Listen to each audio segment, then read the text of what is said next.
Halo, kali ini kita mau bahas tentang prompt engineering. Prompt engineering itu apa sih? Sudah pernah dengar belum? Prompt engineering kita kenal karena kita mulai menggunakan ChatGPT. Apa sih prompt engineering itu? Prompt engineering adalah seni dan teknik menulis perintah atau disebut prompt agar AI memberikan hasil yang lebih akurat dan relevan. Nah, caranya itu bisa dengan RACE. RACE itu singkatan dari Role, Action, Context, and Goal. Oke, role adalah rumus dasar dalam prompt engineering. Contoh RACE, kasih dulu tugasnya, berikan posisi kepada ChatGPT. Misal kita butuh seorang guru bahasa Inggris, maka ketik kamu adalah seorang guru bahasa Inggris. Action, kita minta ChatGPT untuk membuatkan latihan, atau kita memerintah ChatGPT untuk membuatkan latihan untuk siswa, misal SMA atau mahasiswa tentang passive voice. Kemudian ada konteks, misalnya kita mau tulisan latihan itu dalam bentuk soal, maka kita perintahkan tampilkan 5 soal. Tujuannya kita adalah untuk belajar struktur kalimat, misalnya gitu ya. Sedangkan ketika kita memakai prompt engineering atau rumus lanjutan ya, kalau dasar tuh kayak lebih sederhana aja gitu, belum terlalu spesifik. Nah, ini sekarang kita bedakan ya. Kalau untuk prompt engineering yang lanjutan itu bentuknya seperti ini. Misal, bertindaklah sebagai guru bahasa Inggris dengan gaya humoris seperti Mr. Bean. Ada-ada aja ya.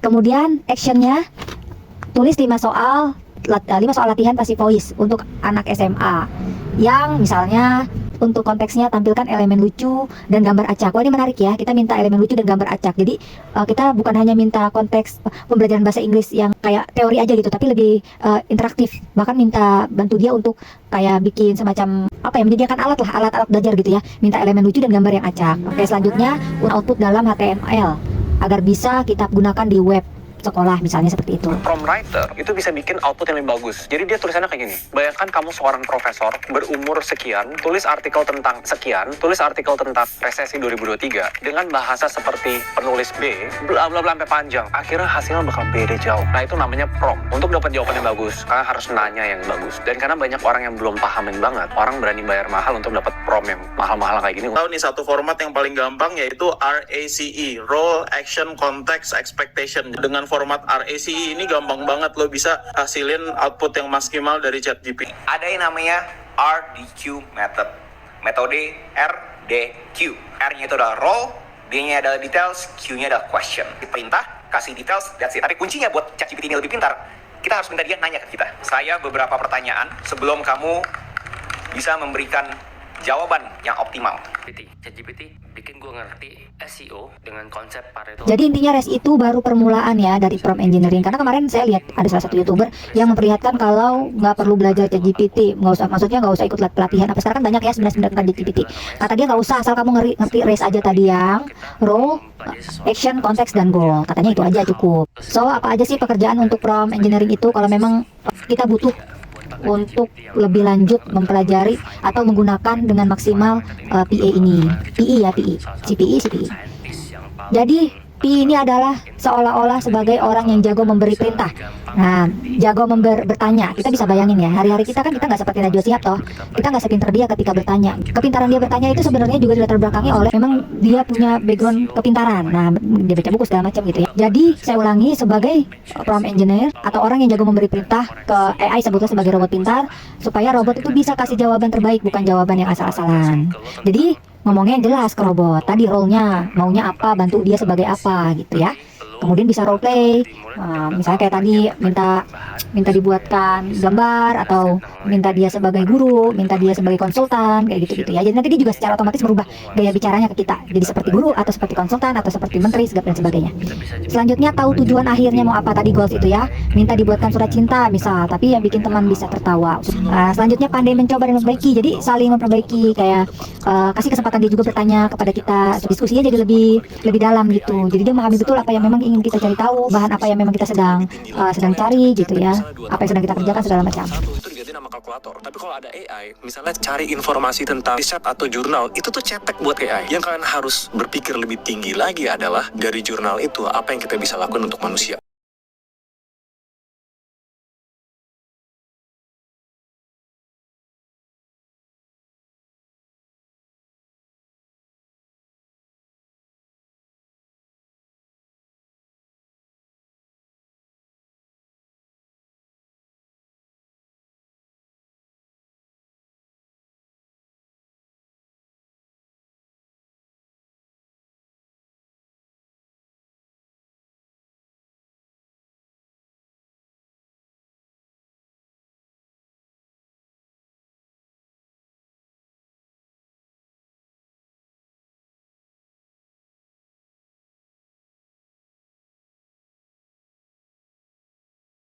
Oke, kita udah sampai di akhir kesimpulan.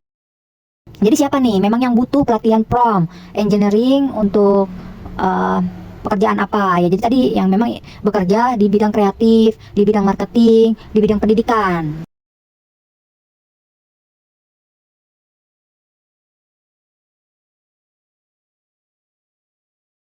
Bantu membuat konten, bisa membantu membuat script, bisa membantu buat caption, artikel dengan kualitas yang cukup tinggi dan cepat.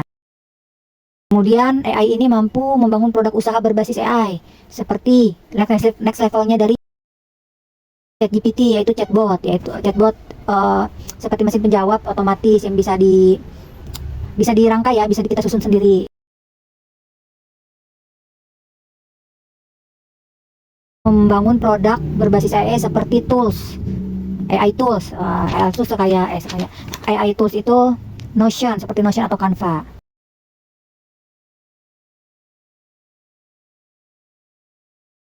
Pelatihan prompt engineering itu cocok untuk kalian yang mau masuk ke dunia kerja berbasis teknologi seperti kerja remote, di mana membutuhkan skill prompt writing. Contoh kerjaannya itu virtual assistant atau content analyst, bahkan AI trainer gitu.